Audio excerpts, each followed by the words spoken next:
Here we go. This is part 2 now of the joints or articulations. And for those of you that need the vocabulary tune-up, the word articulation and the word joint are supposed to be interchangeable. So exactly, when we're looking for the articulation between two bones, we're looking for that spot where the two bones join as a joint. Okay, so now we're looking at synovial joints. Synovial joints are going to be presenting with a certain minimum number of structural qualities. One is going to be articular cartilage, which is hyaline. It's smooth, glassy, allowing for smooth movement across a surface. In some cases, there's actual sliding of two cartilaginous ends of bones sliding. In some cases, they're just they're rotating. Some cases, they're sort of moving along a surface without necessarily causing any friction. The joint articular cavity is noted, and in not every case, however, do we have an actual cavity, that is to say, an invagination. In some cases, in the one that we're going to look at momentarily, just has two condyloid convex outgrowths that are joining together. And then we have the articular capsule, okay, which is made up of a number of features. And then we have synovial fluid. Synovial fluid is very interesting for those of you of the physics persuasion.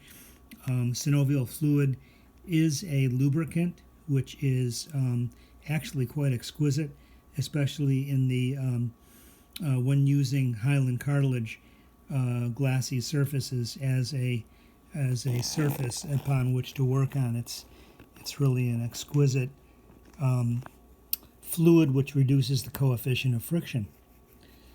Okay, so that's the idea, is that we're reducing friction here. Okay, so let's take a closer look. And in this case, we're actually looking at something that's somewhat similar to an interphalangeal joint of a finger, for instance.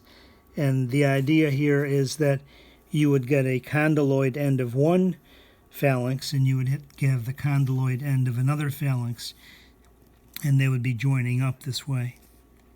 Okay, and we have the nice smooth hyaline cartilage, glassy smooth cartilage right there, and there's no fibers built into it, there's no calcification of it, it's just nice glassy smoothness. There's going to be synovial fluid, which is one of the best, how shall I say, lubricants that can be imagined. We do have a little membrane right here. Do you see it in green? It's going to be the synovial membrane. It secretes the synovial fluid. So in essence, there has to be capillaries around here supplying the fluidity so that these cells that are making up the membrane can take that fluid from the blood and then reformat it into a highly, how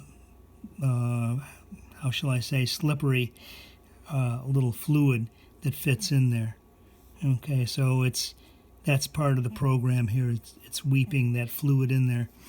And then we're going to be having a joint capsule around that. So we have a connective tissue that surrounds that, the fibrous layer out here. Beyond that, we might also have ligaments which are supportive. So in many cases, when we have a joint that looks like this, the knee looks a little bit maybe like this, except that it's got two parts to it. But there's going to be collateral ligaments that are holding up both sides of the equation here. So that's the basics then of what's going on. And we come to a new page over here in which we consider some other little details. What happens if you have some of the features but not all of the features? For instance, what happens if you have a synovial membrane that can transitate fluid and create a fluid center in here of synovial fluid, right? And so what you can do is you can slip that in somewhere where the going gets tight between two ligaments and create a little cushion right there, and it's referred to then as a bursa. Okay, so I'm not going to get into the named bursas with you, but I would just like you to be aware of the fact that there are bursas around the body, in the shoulder and the elbow and the knee, and some other places we'll find bursas. And they're basically little packing units that help things flow better.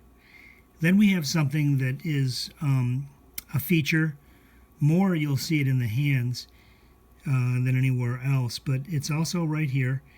And the idea here is that we have a tendinous sheath that surrounds a tendon and allows the tendon to move to some degree inside the tendinous sheath. And that's the idea here, is that free movement.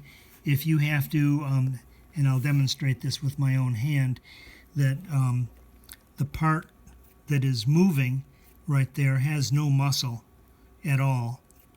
That is to say, the part that goes to the middle and the distal phalanx. The muscle belly is way back here. This is the part that contracts back here in the forearm. So once you get out to the wrist, and you can see all these little, how would I say, piano wires here in the wrist, once you get to that point, there's no contraction element anymore, and we're just dealing with tendons. And so as the tendons pass through the palm, we're going to wrap them up in tendinous sheaths. And this protects the tendons. There's also going to be connective tissue above and below all of that area. Okay, so tendinous sheaths are very handy. Here we have another example over here. The bursa that fits between a bony structure and a ligament. Okay, so allowing for the movement of the humerus, in this particular case, the upper arm. Alrighty then, we have tables that describe all of these types of things and movements, but now we're going to actually check out the, how shall I say, the conventions of movement. So movements allowed by synovial joints, and we have certain conventions that we'll consider, including gliding movements, angular movements, and so on. And I'm going to try to describe these pictures as we go along. And so here we have a what's considered planar. Okay, so let me just sort of magnify this for a second, and you can imagine these little squared off little bones right here. And as you move your wrist from one side, you bend your wrist from side to side. What's happening here is that these bones are sliding across each other.